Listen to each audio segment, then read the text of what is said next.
जय हिंद साथियों। पिछले कई दिनों से देश के प्रधानमंत्री नरेंद्र मोदी जी इतने बड़े महाघोटाले पर खामोश हैं। जी हां, दुनिया की सबसे बड़ी पार्टी भारतीय जनता पार्टी, दुनिया की सबसे बड़ी पार्टी के नेता नरेंद्र मोदी जी दुनिया के सबसे बड़े घोटाले पर खामोश हैं। और खामोश इसलिए है कि यह घोटाला सिर्फ अडानी घोटाला नहीं है, यह घोटाला है मोदी अडानी घोटाला। और ये बात मैं इसलिए कह रहा हूं कि नरेंद्र मोदी जी के ही संरक्षण में सारे घोटाले और भ्रष्टाचार अडानी ने किया है। कैसे किया है? मोदी जी ने ही कोयला दिया, मोदी जी ने ही गैस दिया, मोदी जी ने ही बिजली दिया, पानी दिया, सड़क दिया, सीमेंट दिया, स्टील दिया, सी पोर्ट दिया, एयरपोर्ट दिया। यानी आकाश से लेकर पाताल तक सब कुछ नरेंद्र मोदी जी ने अपने मित्र अडानी को सौंप दिया। और इतना ही नहीं किया, व्यापार चलाने के लिए 2.5 लाख करोड़ रुपए का कर्जा दिया। याद रखिएगा, 2.5 लाख करोड़। जीरो लगाते लगाते आप थक जाएंगे।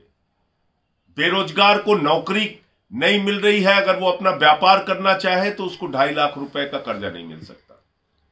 गरीब को अपनी बेटी की शादी करनी हो तो 2.5 लाख का कर्जा नहीं मिल सकता। किसान को अपने फसल के लिए 2.5 लाख रुपए चाहिए तो नहीं मिल सकता, उसकी चप्पल घिस जाएगी 2.5 लाख रुपए लेने के लिए। लेकिन अडानी को नरेंद्र मोदी जी ने 2.5 लाख करोड़ रुपए का कर्जा दिया। इतना ही नहीं, जब व्यापार में घाटा होने लगा तो 84,000 करोड़ रुपए माफ किया। आपको सुनने में शायद गलती हो गई, 84,000 नहीं, 84,000 करोड़। आपका 84,000 का भी कर्जा माफ नहीं होगा, लेकिन अडानी को 84,000 करोड़ का कर्जा मोदी जी माफ कर देते हैं। अब कल्पना कीजिए कि एक व्यक्ति को अमीर बनाने के लिए क्या क्या नहीं किया हमारे प्रधानमंत्री नरेंद्र मोदी जी ने। और उस व्यक्ति ने क्या किया? 38 फर्जी कंपनियां दुनिया के टैक्स हेवन कंट्रीज में खोली, जहां पर कि कर की छूट होती है, जैसे मॉरिशस, करीबियाई देश। और वहां क्या घोटाला किया इस व्यक्ति ने?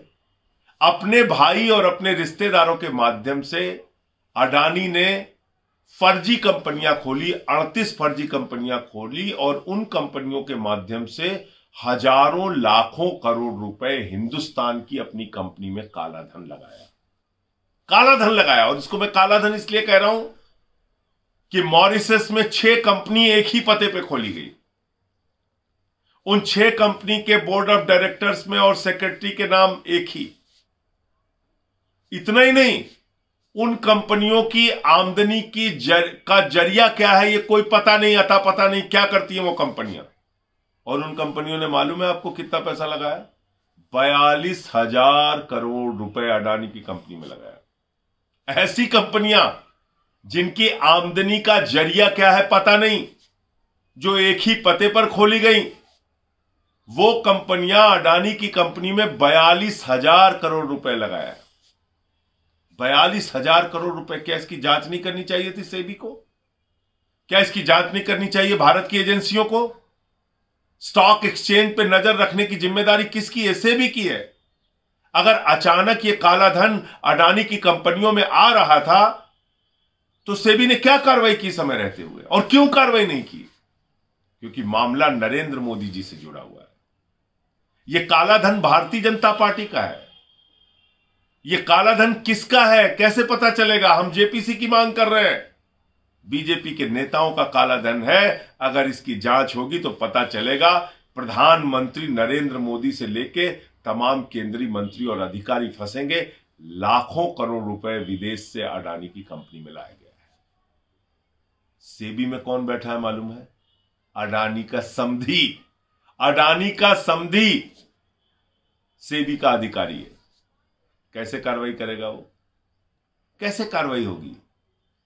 कैसे जांच होगी? आज बड़ा सवाल यह है। आज पूरा देश पूछ रहा है कि प्रधानमंत्री जी, एलआईसी में करोड़ों लोगों का पैसा डूब रहा है, एसबीआई में करोड़ों लोगों का पैसा डूब रहा है। वो सारे लोग चिंतित हैं, उनको जवाब चाहिए।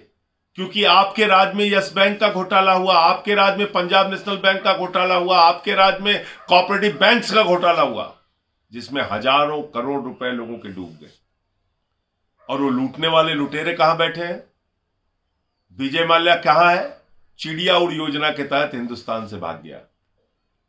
ललित मोदी भाग गया, नीरव मोदी भाग गया, मेहुल चौकसी भाग गया, नितिन संदेशराव भाग गया, कल को गौतम अडानी भी भाग जाएगा, क्योंकि इसके एक भाई ने तो पहले से ही विदेश की नागरिकता ले ली है।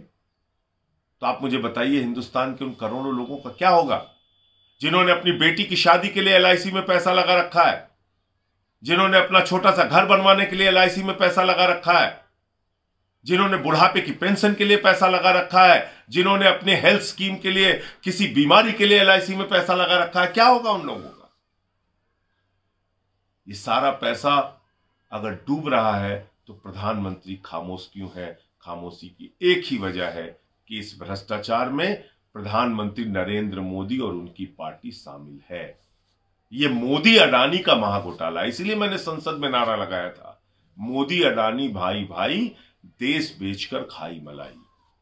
प्रधानमंत्री जी ने बड़े जुमले पढ़े कि जितना कीचड़ फेंकोगे उतना कमल खिलेगा। मैं प्रधानमंत्री जी आपको कहता हूं, कैसे कैसे मंजर अभी आने लगे हैं और गाते गाते लोग चिल्लाने लगे हैं, और बदल डालो अब इस तालाब के पानी को, कमल के फूल तो मुरझाने लगे हैं। कमल के फूल मुरझा रहे हैं अडानी के घोटालों के कारण, इस महाभ्रष्टाचार के कारण। इसकी जेपीसी से जांच कराइए प्रधानमंत्री जी, तभी दूध का दूध पानी का पानी हो पाएगा। और यही हमारी मांग है, पहले दिन से हम यही कह रहे हैं कि इसकी जेपीसी से जांच कराओ। इसमें बहुत बड़ा घोटाला है। किसका पैसा विदेशों से हिंदुस्तान आया काला धन के रूप में? आतंकवादियों का, केंद्रीय मंत्रियों का, अधिकारियों का, या प्रधानमंत्री नरेंद्र मोदी का? ये जांच के बाद पता चलेगा। आज पूरी की पूरी पार्टी, भारतीय जनता पार्टी, अडानी के काले धन से चलती है, याद रखिएगा। और अडानी के काले धन का इस्तेमाल देश की सरकारों को गिराने के लिए किया जाता है, याद रखिएगा। खोखा खोखा करके भारतीय खोखा पार्टी विधायकों को खरीदने, सरकारों को तोड़ने फोड़ने में इन पैसों का इस्तेमाल करती है। सड़क पर उतरिए, आवाज लगाइए। सदन में आपका छोटा भाई आवाज लगाएगा। सड़क पर आप सब लोग मिलकर एक स्वर में सवाल पूछिए प्रधानमंत्री से, इस महाघोटाले पर, मोदी अडानी महाघोटाले पर। जय हिंद।